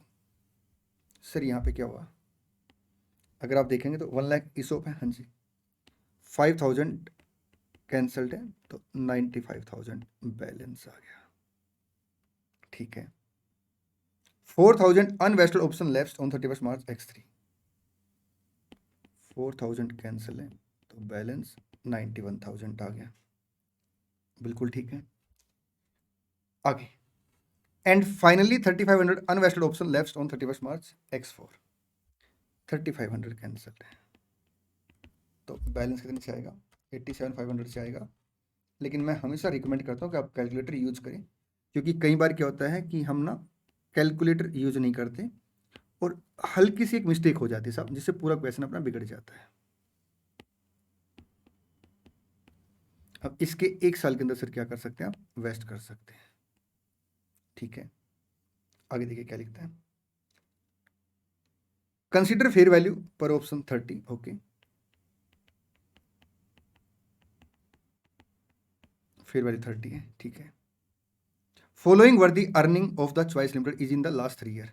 Sir पहले साल कितनी है, 14%, तो actual earning कितनी है, 14%। अब यहाँ पे sir 14% plus, sir target achieve नहीं है ना पहले साल, जी सर, सेकेंड ईयर में कितनी है, 10% डिवाइड बाई 2, 12%। टारगेट 13% का था, अचीव नहीं हुआ, 14% प्लस 10% प्लस 7%,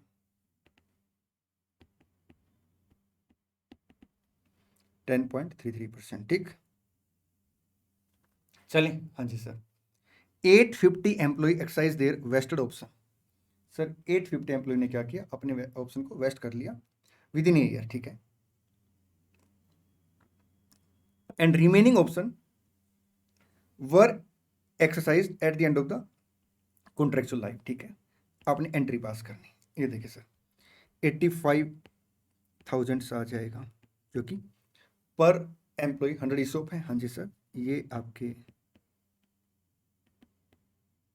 एक्सरसाइज हो गए, कैंसर।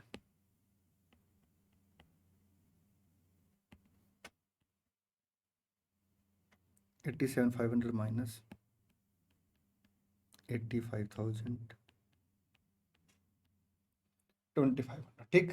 जी सर, चलिए क्वेश्चन देखिए आगे क्या लिखता है। अपने एंट्री पास करनी।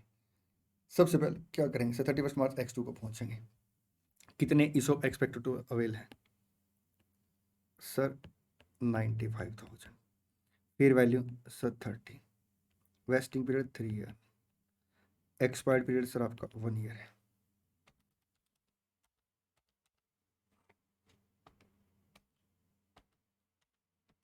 सर क्या बात कर रही है, मजाक हमारे साथ मत करो। मैंने कहा क्यों सर? 2 ईयर आएगा।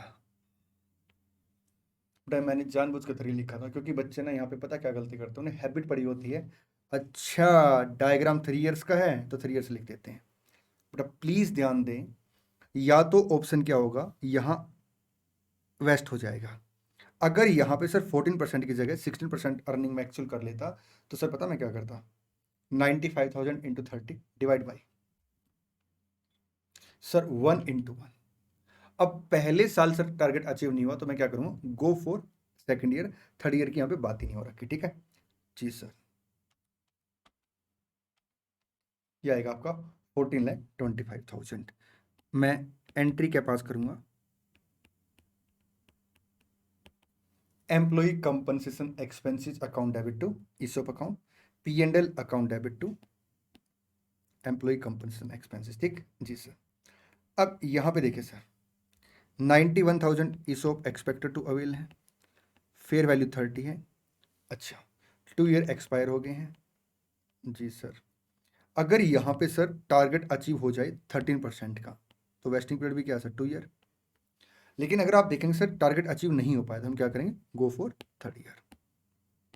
सर अगर मान लो 1 मिनट के लिए क्वेश्चन 4 ईयर का होता तो फिर हम यहाँ पे 3rd करते और फिर 3rd ईयर में अगर टारगेट अचीव नहीं होता तो 4 करते, ठीक जी सर। चलिए कितना अमाउंट आ गया cumulative sir, 18,20,000। Opening balance sir आपका है 14,25,000। यहाँ ओपनिंग बैलेंस नील था, 1425 करंट ईयर का अमाउंट, ठीक है। यहाँ पे सर आपका 1425 employee compensation expenses for current year 395 employee compensation expenses to ESOP P&L account debit to employee compensation expenses, ठीक जी सर। चलिए मेरे प्यारे प्यारे बच्चों आगे बढ़ते हैं। 91,000 था यहाँ पे, यहाँ कितना है 87,500 जी सर। टारगेट अचीव हो गया। अगर सर टारगेट अचीव नहीं होता तो हम क्या करते बेटा, हम पहले क्यूमुलेटिव अमाउंट निकालते और फिर उसे कैंसिल करते जनरलाइज करते, ठीक जी सर। 33 इंटू 3 87,500 26 लाख 25,000 माइनस आएगा सर आपका 1820 8,05,000 क्या एंट्री करेंगे, employee compensation expenses account debit to ESOP account P&L account debit to employee compensation expenses, ठीक जी सर। आइए यहाँ पे सर देखिए 85,000 एक्सरसाइज हो गए तो इनके ऊपर क्या करेंगे हम लोग, पैसा मंगाएंगे, ठीक। एंट्री क्या पास करेंगे सर, सबसे पहले देखिए एम्प्लॉय कंपनसेशन एक्सपेंसेस डेबिट होगा कितने से, सॉरी ईसोप डेबिट होगा। मैं एंट्री पास कर ही देता हूँ, ईसोप अकाउंट डेबिट 85,000 इंटू आपका 30 के हिसाब से खर्चा है। या आप ऐसा कर सकते हैं 2625, ये क्यूमुलेटिव अमाउंट है 87,500 का, तो 85,000 का कितने से आएगा सर, ये आएगा सर आपका 25,50,000, ठीक जी सर। बैंक अकाउंट डेबिट कितने से सर, आपने 20 रुपीज़ के हिसाब से बैंक मंगाया है तो 85,000 into 20 17 lakh to equity share capital to security premium 850 और बैलेंसिंग फिगर ये देखिए। चले जी सर 17 और 2550 आगे बढ़ते हैं। अब सर 2500 आपके ईसोप हैं जो कैंसिल हो गए हैं ड्यूरिंग एक्सरसाइज पीरियड, ठीक। वेस्टेड ऑप्शन कैंसिल हो जाए, इसमें ट्रांसफर कर देंगे 2500 इंटू 2500 इंटू 30, भाई एक ईसोप का अमाउंट 30 के हिसाब से आपने रिकॉर्ड कर रखा, या क्यूमुलेटिव अमाउंट कितना था 26,25,000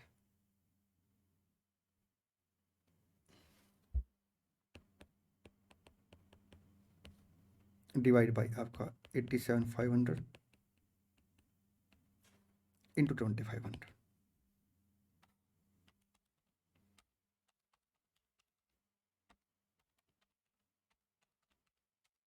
$75,000 आएगा। ठीक है जी सर। चलिए ईसोप आउटस्टैंडिंग अकाउंट डेब्ट टू जर्नलिज्म,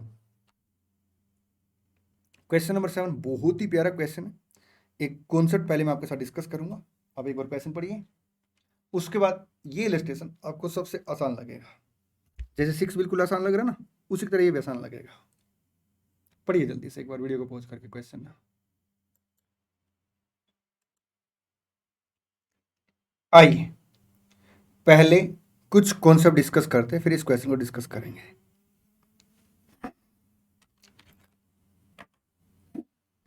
ये बताइए, जैसे मान लेते ग्रांट डेट है 1 अप्रैल 23, एम्प्लॉय को 31 मार्च 26 तक काम करना। ठीक है जी सर। सर ग्रांट डेट पे हम लोग क्या कंसिडर करते हैं सर, फेयर वैल्यू ऑफ ईसोप। जो फेयर वैल्यू ऑफ ईसोप है वो कैसे कैलकुलेट होती है sir, market price of share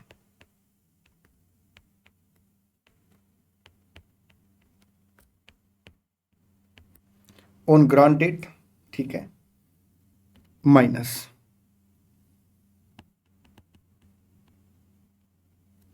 exercise price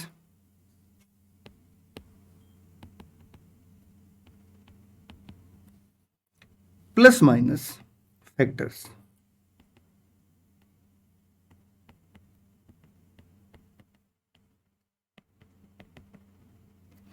अब ये फैक्टर्स कौन कौन से हो सकते हैं सर, ये वेस्टिंग पीरियड का फैक्टर हो सकता है।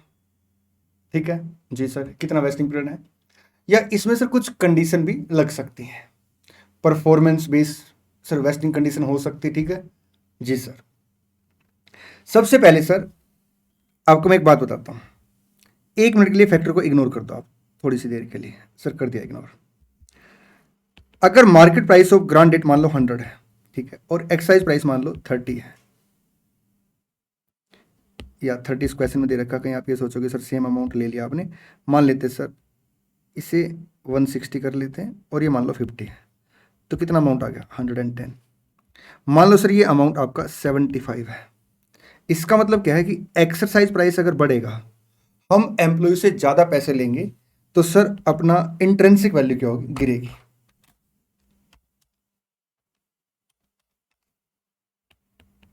बिल्कुल ठीक है सर। एक्सरसाइज प्राइस में और इंट्रिंसिक वैल्यू में 36 का आंकड़ा होता है। एक्सरसाइज प्राइस बढ़ेगा, इंट्रिंसिक वैल्यू गिरेगी, एक्सरसाइज प्राइस गिरेगा, इंट्रिंसिक वैल्यू बढ़ेगी। ठीक जी सर।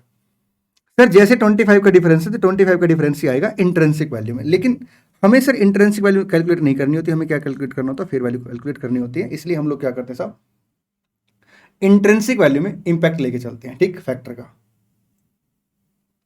जी सर। अब ये जो फैक्टर होते हैं, इसमें मेजर फैक्टर सर आपका होता है वेस्टिंग कंडीशन। वेस्टिंग कंडीशन सिर्फ 2 टाइप की होती है। एक होती है टाइम पीरियड के हिसाब से, 3 साल काम करना, 5 साल काम करना, 2 साल काम करना, ठीक जी सर।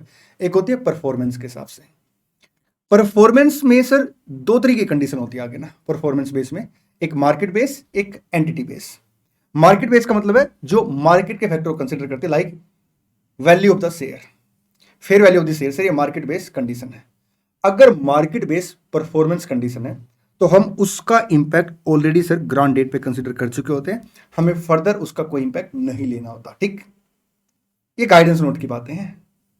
अगर सर एंटिटी बेस परफॉर्मेंस है, जैसे कॉस्ट ऑफ प्रोडक्शन 10% से रिड्यूस हो जाएगा, प्रॉफिट इंक्रीज हो जाएंगे, सेल इंक्रीज हो जाएगी, अगर इस तरह से एंटिटी बेस परफॉर्मेंस है तो उस केस में बेसिकली पता क्या करते हैं हम ना, हर रिपोर्टिंग डेट पे, बैलेंस शीट डेट पे ये चेक करते हैं कि क्या फैक्टर अवेलेबल है।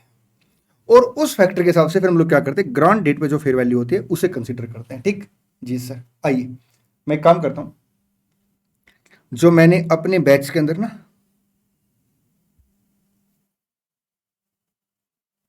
एक सर इस कॉन्सेप्ट को एक डायग्राम में प्रेजेंट कर रखा है। आइए मैं उस कॉन्सेप्ट को एक बार आपको रीड करा देता हूं।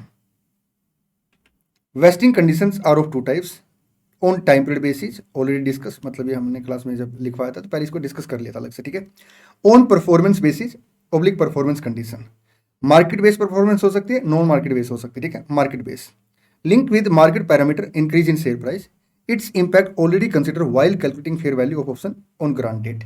इसका मतलब सर हम लोग क्या करेंगे, आगे कोई फर्दर इसका इंपैक्ट नहीं लेंगे। ठीक, एग्जाम में अगर क्वेश्चन आता है परफॉर्मेंस वाला तो हमें ये देखना पड़ेगा मार्केट बेस है एंटिटी बेस है। अगर मार्केट बेस परफॉर्मेंस है तो सर हम उसे इग्नोर करके चलेंगे, क्योंकि उसका ऑलरेडी इंपैक्ट क्या होगा, मतलब हर बैलेंसिंग डेट पे उसे इग्नोर करके चलेंगे, क्योंकि उसका इंपैक्ट हमने ऑलरेडी क्या किया होगा, ग्रांट डेट पे फेयर वैल्यू निकालते हुए कंसिडर कर लिया होगा। ठीक, आगे लिखते हैं non market based linked with entity parameter, reduction in cost of production, increase in PAT etcetera on each reporting date, balance sheet date, estimate the fair value of option on grant date on the basis of outcome of that performance। ठीक है, condition available on balance sheet date, balance sheet date पे उस performance की क्या condition है उसके base पे हम लोग क्या करेंगे, ग्रांट डेट पे जो फेयर वैल्यू है उसे कंसीडर करके चलेंगे। ठीक, चलिए आप एक काम करेंगे, जैसे यहाँ पे ना परफॉर्मेंस बेस पे हमने मान लो दो अलग अलग कंडीशन रख दी। ठीक है, ये परफॉर्मेंस होगी तो इतनी फेयर वैल्यू है, ये परफॉर्मेंस होगी तो इतनी फेयर वैल्यू। ठीक, तो हम बैलेंस शीट डेट पे देखेंगे कौन सी परफॉर्मेंस है, उसके हिसाब से हम क्या करेंगे, ग्रांट डेट की उसके हिसाब से फेयर वैल्यू कंसीडर करेंगे। ठीक है जी सर। आप एक काम करेंगे, मैं स्क्रीन बड़ी कर देता हूँ, आप इसका स्क्रीनशॉट ले लें एक बार ना, बहुत इंपॉर्टेंट सर ये कॉन्सेप्ट है। और इस कॉन्सेप्ट के साथ अगर हम इलस्ट्रेशन 7 पे जाएंगे, सर इलस्ट्रेशन 7 में हमें मुश्किल से 2 मिनट लगेंगे, कुछ है ही नहीं। आइए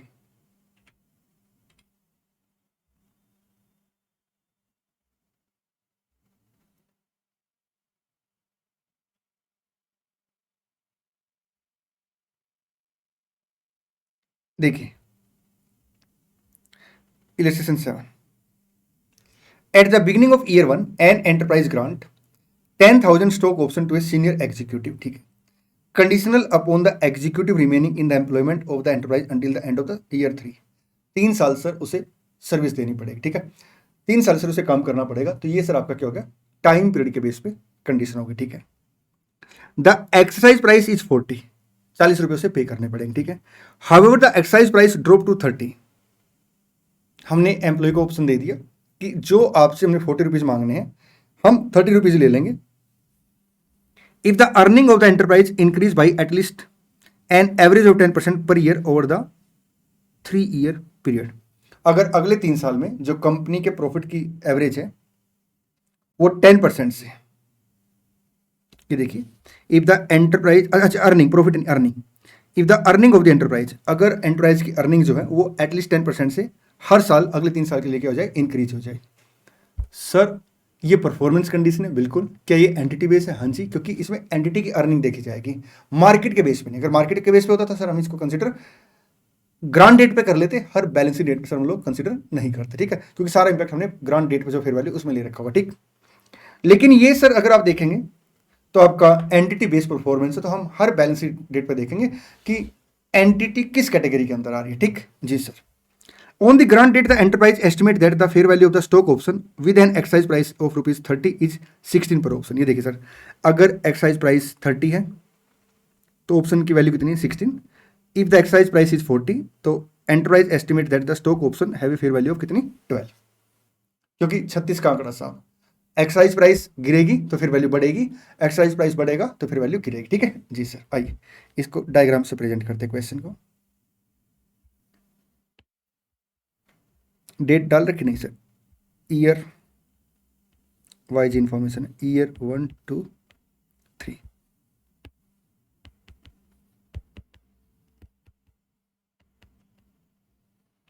ठीक जी sir. Exercise price 40, fair value 12, exercise price 30, fair value 16। ठीक है सर, ये वाली कैटेगरी में हम लोग कब आएंगे, जब 10% से सर क्या होगा, एवरेज अर्निंग इंक्रीज हो जाएगी। ठीक, ये देखिए ना, however the exercise price drop to 30 if the earning of the enterprise increase at least an average of 10% per year over the 3 year period। ठीक है जी सर, ये सर फेयर वैल्यू दे दी कैटेगरी वाइज। आगे देखिए क्वेश्चन क्या लिखता है, during year 1 the earning of the enterprise increase bye 12%। अब ये देखिए सर, एंटिटी बेस्ड परफॉर्मेंस से 12% से अर्निंग क्या है, इंक्रीज है। इसका मतलब सर हम किस कैटेगरी में आएंगे, सर हम इस कैटेगरी के अंदर आएंगे। ठीक है, तो अपना अमाउंट कितना आएगा ईयर 1 में 10,000 ईसो इंटू 16 इंटू 1/3 क्यूमुलेटिव अमाउंट आ गया। ठीक, और ओपनिंग अमाउंट 0 है तो सर करंट ईयर का अमाउंट भी सेम आ जाएगा। ठीक, चलिए, the enterprise of the earning of the enterprise increased by 12% and the enterprise expect that earning will continue to increase at this rate over the next 2 year। हम balance sheet date पे position देखेंगे और balance sheet date की position क्या कह रही है कि आपकी जो अर्निंग है वो 12% से बढ़ चुकी है और आगे भी सर एवरेज जो रहेगी वो कंटिन्यू रहेगी सर दिस रेट पे। The enterprise therefore expect that the earning target will be achieved and hence the stock option will have an exercise price of ₹30। उसके बोलने से पहले हमने क्या किया सर, ये वाली फेयर वैल्यू कंसिडर कर ली। ठीक, during year 2 the earning of the enterprise increase by 13% and the enterprise continue to expect that earning target will be achieved. Sir 12% plus 13% divide by 2 12.5% आ गया। तो सर क्या करेंगे, एवरेज अर्निंग इंक्रीज है sir 16 के हिसाब से ही अमाउंट को एलोकेट कर लेंगे। ये देखिए आगे, during year 3 the earning of the enterprise increase by only 3%। तो सर आपका 12 प्लस 13 प्लस 3 सर 10% से कम आ गया, लेस देन 10% एवरेज अर्निंग। तो बताइए फिर वैल्यू कितनी आएगी, 12 इंटू 10,000 120। ये देखिए ये क्यूमुलेटिव अमाउंट था, ये आपका करंट ईयर का अमाउंट आ जाएगा। चले आगे। हाँ जी सर, जो बातें मैंने आपको बताई ये बातें सॉल्यूशन में लिखी हुई हैं, लेकिन मैं आपको यही रिकमेंड करूंगा कि आप सर एक बार इसका स्क्रीनशॉट ले लें क्योंकि मैंने यहाँ पे बढ़िया से समराइज वे में इसको लिख रखा। ठीक जी सर, चलिए अब हम क्वेश्चन ऑफ चलते हैं।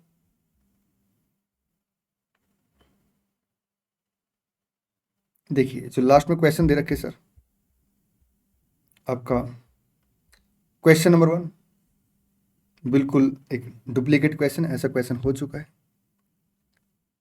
क्वेश्चन नंबर 2 डुप्लीकेट क्वेश्चन, ऐसा क्वेश्चन हो चुका है।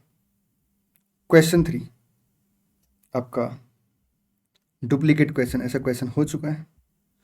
क्वेश्चन नंबर 4 सर आपका जो है ये आपका क्वेश्चन सर आपका है एम्प्लॉय स्टॉक परचेज प्लान का। सर मेरी बात बड़े ध्यान से सुनना,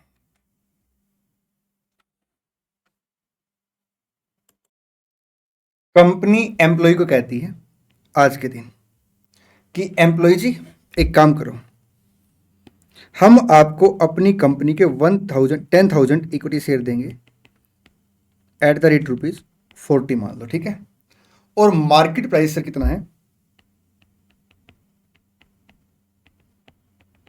60 है। इसको हम बोलेंगे एम्प्लॉय स्टॉक परचेज प्लान, इसको हम प्यार से स्वेट इक्विटी शेयर भी बोलते हैं। सर ये तो ईसोप जैसा नहीं लग रहा, बेटा बिल्कुल अलग होता है। ईसोप में हम पता क्या करते हैं, एग्रीमेंट देते हैं। लो जी एग्रीमेंट, 3 साल काम करो, 2 साल काम करो, ये कंडीशन पूरी करो, तब हमारे पास आना, हम आपको शेयर देंगे। ठीक है, यहां सर मैं पहले दिन ही क्या करता हूं, एग्रीमेंट नहीं देता बल्कि शेयर दे देता हूं। सर ईएसपीपी के केस में हम लोग क्या करेंगे, जिस दिन हमने ऑफर दिया उस दिन सर कोई रेलिवेंसी नहीं है, जिस दिन एम्प्लॉय ऑफर को एक्सेप्ट करेगा उस दिन शेयर का प्राइस क्या है, उसमें से हम लोग क्या करेंगे, एक्सरसाइज प्राइस रिड्यूस कर देंगे। ठीक है, बैलेंस अपना एक्सपेंडिचर बन जाएगा। ठीक जी सर, ईएसपीपी में कंपनी क्या करती है, रेस्ट्रिक्शन लगा देती है कि आप इन शेयर को अगले 2 साल 3 साल 4 साल तक बेच नहीं पाओगे। ठीक है, इसकी वजह से क्या होता है, शेयर की वैल्यू गिर जाती है। अब बात समझिए, आप एक दुकान पे गए, आपने कहा भाई साहब शर्ट कितने की है, दुकानदार ने बोला 4,000 की। आप पैसे गिन रहे थे तभी दुकानदार बोला 6 महीने आपको पहननी नहीं है, रेस्ट्रिक्शन है। आप क्या करोगे, या तो पैसे वापस ले लोगे या क्या बोलोगे साहब, पैसे कम ले लो, क्योंकि आपके लिए सर वो क्या असेट अभी यूजफुल नहीं हो पाएगी। ठीक, on the same tuning sir ESPP के केस में कंपनियां क्या करती है, रेस्ट्रिक्शन लगा देती है कि एम्प्लॉय इतने दिन तक इन शेयर को बेच नहीं पाएगा। और जैसे ही सर कंपनियां क्या करती है, रिस्ट्रिक्शन लगाती हैं, सर शेयर की वैल्यू गिर जाती है। इसलिए सर जिस दिन एम्प्लॉय एक्सरसाइज करेगा उस दिन शेयर का प्राइस क्या था, उसमें से हम लोग क्या करेंगे, एक्सरसाइज प्राइस माइनस कर देंगे, उतना अपने लिए एक्सपेंडिचर है। सर ईसोप और ईएसपीपी में जमीन आसमान का डिफरेंस है। सर ईएसपीपी जनरली कंपनियां तब देती है जब एम्प्लॉय ऑलरेडी परफॉर्मेंस कर चुका होता है, और ईसोप में सर आगे चल के परफॉर्मेंस करनी होती है। ठीक, सर पहचान क्या है क्वेश्चन की, सर ईएसपीपी के क्वेश्चन में ना शेयर ऑफर किए जाते हैं और ईसोप के क्वेश्चन में ऑप्शन ऑफर किए जाते हैं। क्या बात कर रहे हैं सर, आइए देख लेते हैं। क्वेश्चन 4 देखिए, on 1 April X1 a company offered 100 share. अच्छा, इससे पहले वाले क्वेश्चन दिखाओ क्या लिखा होता था। ये देखिए क्वेश्चन 2 में देखना 1000 ऑप्शन है, ये नहीं सर, जो इलस्ट्रेशन आपने हमें कराए वो illustration 7 enterprise grant 10,000 stock option है। हाँ जी मेरे प्यारे प्यारे बच्चों, इलस्ट्रेशन 6 स्टॉक ऑप्शन, और यहाँ पे क्या लिखा हुआ है, शेयर लिखे हुए हैं। तो ये क्वेश्चन किसका बन गया, ईएसपीपी का बन गया। देखिए क्या लिखता है question, on 1 April X1 a company offered 100 shares to each of its 500 employee at ₹50 per share. तो 50 क्या बन गया सर, एक्सरसाइज प्राइस। 50 रुपीज हम एम्प्लॉय से चार्ज करेंगे। ठीक, the employees are given an year to accept the offer. Employee को sir 1 साल दे दिया ऑफर एक्सेप्ट करने के लिए। ठीक है, the share issued under the plan shall be subject to lock in on transfer for 3 years from the grant date. Employee को sir बोल दिया कि जिस दिन ग्रांट डेट से सर आप क्या करेंगे, 3 साल तक इनको बेच नहीं पाएंगे। ठीक है, the market price of the share of the company on the grant date is 60 per share. Sir irrelevant है यहाँ पे ये डेट, इस डेट का market price of the share, क्योंकि इस डेट पे हमने क्या किया, ऑफर दिया एम्प्लॉय को ना, तो जिस दिन एम्प्लॉय ऑफर एक्सेप्ट करेंगे उस दिन शेयर की फेयर वैल्यू अपने लिए मैटर करेगी। ठीक सर, जितने भी क्वेश्चन मैंने ईसोप के कराए ना, ऑप्शन के कराए हैं, तो मैंने एक ही बात बोली, ईसोप की फेयर वैल्यू, और यहाँ मैं क्या बोल रहा हूँ बार बार, शेयर की फेयर वैल्यू। ठीक जी sir, due to post vesting restriction on transfer the fair value of the share issued under the plan is estimated at ₹56 per share and fair value per option work out to be ₹6।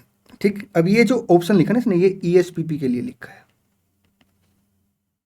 और अगर ये ना भी लिखता sir तो भी हम लोग क्या करते सर, ₹6 ही कैलकुलेट करते, 56 - 50। ठीक, on 31 March X2 400 employee accept the offer. अब ये देखिए सर, ये इन एम्प्लॉय ने ऑफर एक्सेप्ट किया है and paid ₹50 per share purchase, nominal value sir कितने से, 10 से। अब एंट्री क्या करेंगे sir, bank account debit 400 employee है into 100 into 50, 20 lakh. Sir employee stock compensation expenses या employee compensation expenses account debit कितने से, 400 इंटू 100 इंटू 6 240 से, 2 equity share capital 40,000 into 10 4 lakh, 2 security premium 1840। ठीक, और एम्प्लॉय कंपनसेशन एक्सपेंसेस को हम क्या करेंगे, P&L अकाउंट में ट्रांसफर कर देंगे।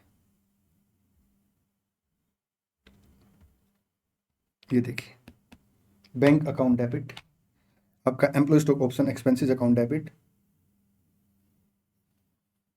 Stock compensation expenses account debit, sorry, 2 share capital 2 security premium और P&L 2 employ stock compensation expenses. ठीक, चलिए जी, इलस्ट्रेशन 5 एक डुप्लीकेट क्वेश्चन है, मतलब क्वेश्चन 5 ऐसा हमने इलस्ट्रेशन कर लिया था। ठीक जी सर, बट आप लोगों को एक बार ये सारे क्वेश्चन करके देखने चाहिए। ठीक है, आपकी और प्रैक्टिस हो जाएगी, हालांकि ये डुप्लीकेट क्वेश्चन है। चलिए मेरे प्यारे प्यारे बच्चों, आज के लिए इतना ही। Thank you so much, all the best, God bless you. हाँ, इस बार एग्जाम पर